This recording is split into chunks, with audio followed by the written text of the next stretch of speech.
Hello everybody. The first step in the formation of circulatory system is development of blood islands within the mesenchyma. The first step occurs in the extraembryonic mesenchyma. So let's make a scheme of the chorionic villi. That's the embryonic portion of the placenta. Then the connecting stalk and two vesicles embedded within the extraembryonic mesenchyma, namely the amniotic vesicle and the yolk vesicle, which sends a finger-like blindly ending projection towards the connecting stalk. This projection is called allantois. Everywhere here we got an undifferentiated, really loose connective tissue with the structure of mesenchyma. It's outside the embryonic body, so therefore extraembryonic mesenchyma. And that's where some of the mesenchyma cells differentiate into cells called angioblasts that form clusters, and these clusters are called blood islands. This process is starting in the mesenchyma in the wall of the yolk vesicle. However, it spreads everywhere, and we got nests of or clusters of these angioblasts. First, they do not communicate with each other. However, they will join and fuse together to establish a functional circulation. So let's label the slide. These are the chorionic villi.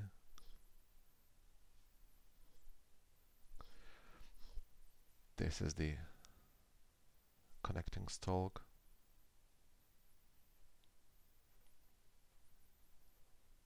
The amniotic vesicle,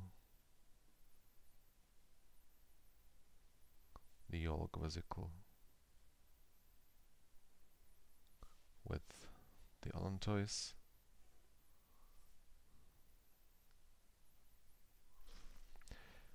this is the extraembryonic mesenchyma,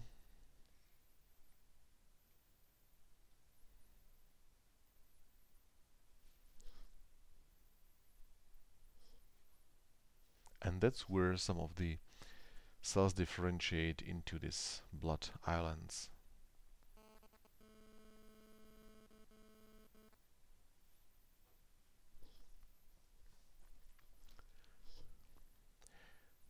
If we make a close-up view of this region where the process starts, so in the wall of the yolk vesicle, we got something like that.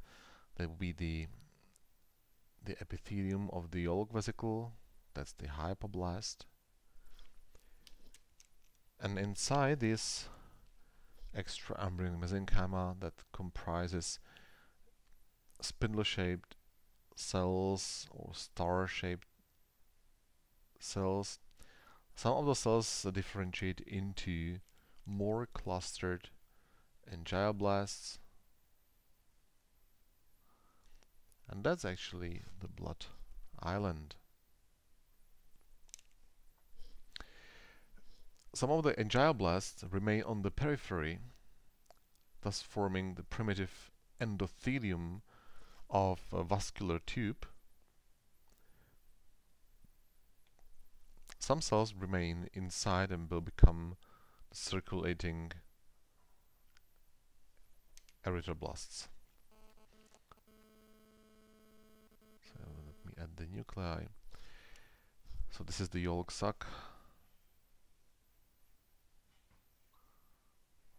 endoderm. This is the extraembryonic mesenchyma, abbreviated as the EEM, some cells of which have differentiated into angioblasts, clustered into blood islands. This is one of these. The cells that remain on the periphery will become endothelial cells,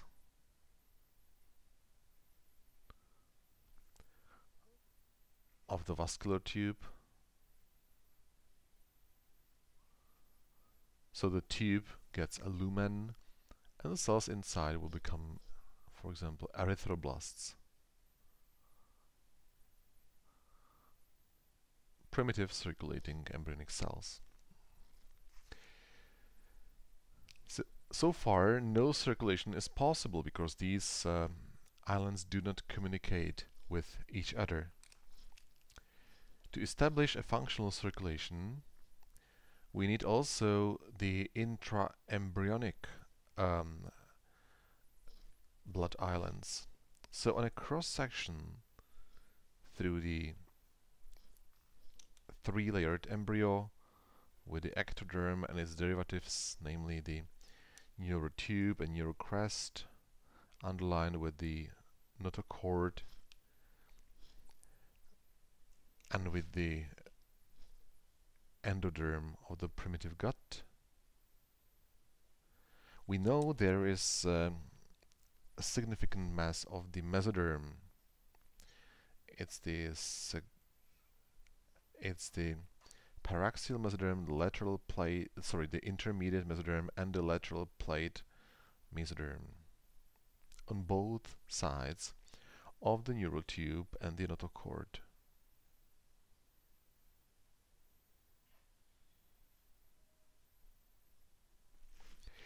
That becomes the source of intraembryonic mesenchyma. So the cells are losing the cohesion, they are wandering out of the mesenchyma, they undergo kind of a transformation from epithelial to mesenchyma cells. So the mesoderm in most parts of the human body is the main source of the mesenchyma. That's how we got mesenchyma everywhere here, and it's a part of the embryo. So that's the intraembryonic or simply embryonic mesenchyma. In this mesenchyma, the blood islands are formed in a similar way as in the extraembryonic mesenchyma. So we got clusters of angioblasts that will later on fuse to form primitive tubes. Especially large groups of blood islands will fuse here to produce large vessels called dorsal aortae. It's a plural because at first we got left and right dorsal aorta. So let's label the scheme. This is the dorsal body ectoderm, the neural tube, and the paired neurocrest. We got the notochord,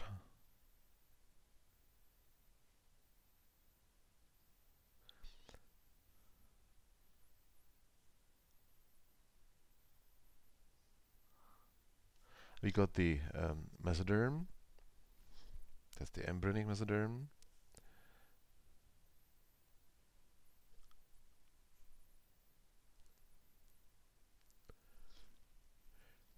and this is the source of the connective tissue that fills all the spaces among the structures, called embryonic mesenchyma. If you remember, the word mesenchyma refers to an undifferentiated embryonic connective tissue, and that's where the blood islands are formed.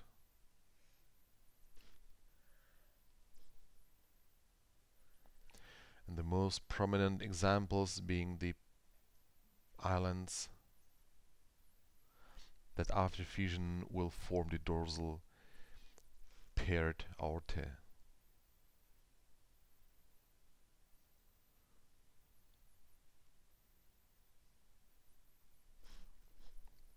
This will be the endoderm of the primitive gut, and the rest of the mesoderm, this would be the somatopleuric,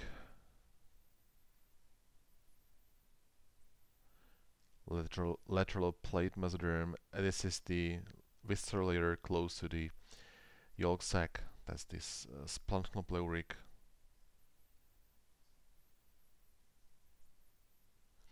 Mesoderm.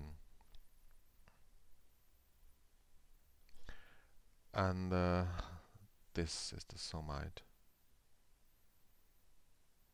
the prospective somite. When talking about development of circulation of blood vessels, we need to distinguish two mechanisms. The first one called vasculogenesis,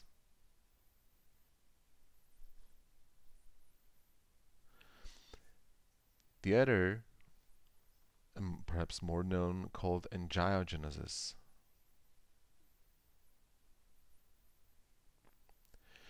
The vasculogenesis refers to origin or formation of new blood vessels without any pre-existing blood vessels in the neighborhood. So new blood vessels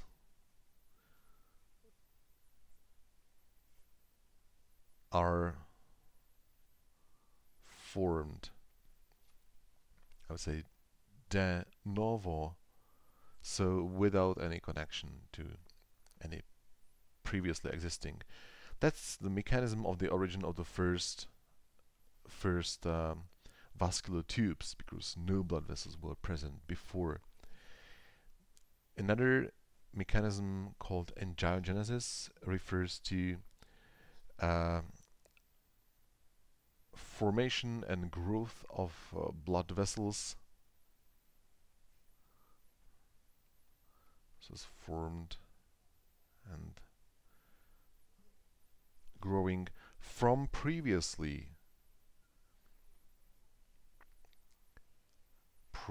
existing